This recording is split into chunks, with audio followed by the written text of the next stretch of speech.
Hello YouTube, welcome to my YouTube channel, Anna Bella, and today I am going to be reviewing the After series, and I'm referring to the After film series, not the book series, but the books obviously will be mentioned. So let's get to the review. So here we are in my review of the After film series. The After film series reads, it is a book series by Anna Todd. It's best-selling.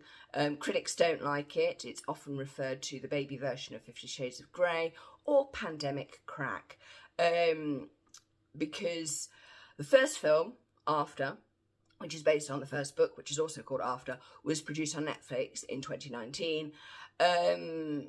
People have said it's a mess. It's not a mess. It's because they didn't understand the book series. They thought the book series was going to be another Twilight. It is not. It's something far more darker, far more deeper, and deals with adult themes of drug and alcohol abuse and sexual assault and what's a toxic relationship. So it does go a deep dive into those topics, and it talks about consent, what is consent, and should boys be taking bets to film women as they lose their virginity to them. Oh yeah, it covers everything. And should people take bets to try and get girls virginity?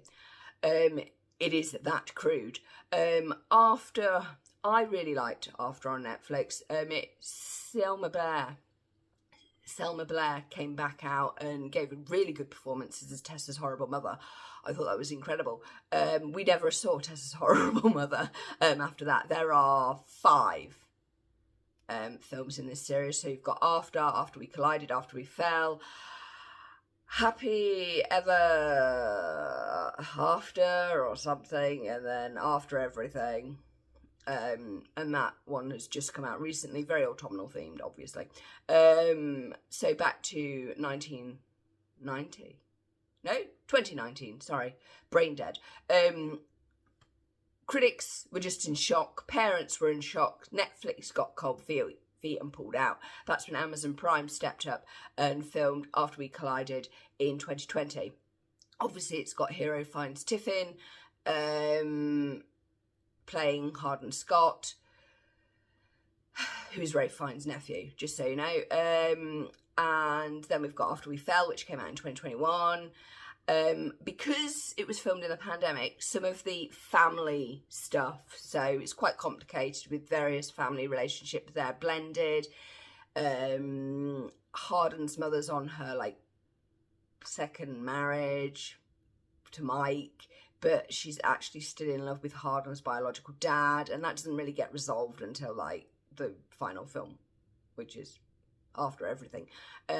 So then they did After We Fell in 2021, and then Happily Ever After, Happily, or whatever it is called, the 4th one, which has a really complicated name, and Hardin finds out that the friend, because it's basically his mum and 2 guys went to the same university, they were in a love triangle, and the guy she married didn't father her child, basically. And Hardin finds this out because he's always suspected that Langdon is his dad. Or is it Langdon? Who cares? At this point, he's really non-relevant.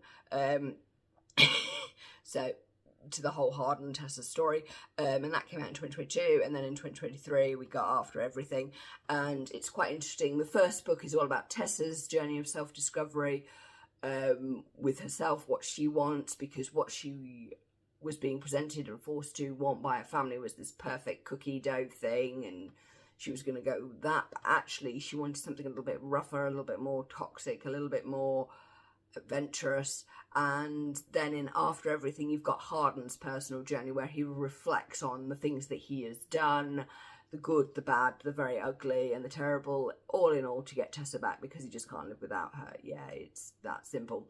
And then they're hopefully going to be filming the After prequel, which is before, which is about Hardin and Natalie. But do we really need that after Everything? Because that's where Hardin hooks up with Natalie and basically apologises to her, because she is the poor girl that lost her virginity whilst being filmed, and then everybody sent it around. It deals with revenge porn. It's very topical, very current with what young people, or young adults, which is ridiculous because young adults now cover 13 to 39. How? I blame Normal People, the book, for this. but it's just because everything has changed, and adult fiction doesn't want to take on blogs or incorporate social media into their storylines, because adults of a certain age won't read it and won't understand it, because it's a whole new language with new terminology. And I'm talking about the language of the internet and social media and ghosting and all these other terms that we talk, and doxing and goodness knows what else, that the rabbit hole of the internet that pops up these new terms and expects everybody to know them, except some people don't, and then they're just sort of left with a blank face going, I have no clue what that is, explain it to me now, like revenge porn. So yes, I enjoyed the film series, by the way. Thought it was quite nice. I call it pandemic crack. Very, very nice and comforting. We know that during times of stress, look, little gooey things, during times of heightened anxiety, nostalgia is soothing. But this is not really nostalgic. I haven't read any of the books either, and I'm not going to now. I don't need to. But what I will say about the film series is I did feel that the supporting characters, like the parents and the parents, like stepmothers and various other people, you felt were bit part players, because it really was focused on Tessa and Hardin, focused on their relationship, made their relationship the end goal. Everybody else could have been Mr. Blobby for all intents and purposes, which is a real shame, because it does deal with some really, really hard topics, and I suspect they're better dealt with in a book than they are in a film, which is why Netflix got cold feet, because they were like, what? You mean we've got to show it? But to be fair to the series, I felt that Tessa's character has been very delicately dealt with and very respectfully dealt with. It's not been like early Game of Thrones sex scenes at all. Anyway, moving swiftly on from that, I enjoyed it. I found it quite good. You can watch After Everything. In fact, you can watch all of the films apart from After, because the After's still on Netflix. So you've got to watch Netflix for After, the first film. And then second, third, fourth, fifth are all on Amazon Prime and included with your membership. So that's fine. So overall, I think I'm going to give it like 3.5. And there are reasons why they focus so much on Hardin and Tessa, because of the rules for filming during COVID. So everybody else got sort of shoved out, and that was the main thing, just to make it safe, because they were filming in 2020 and 2021 and 2022. So, in 2023, obviously. But it's nice to have a series that's filmed back to back to back to back to back.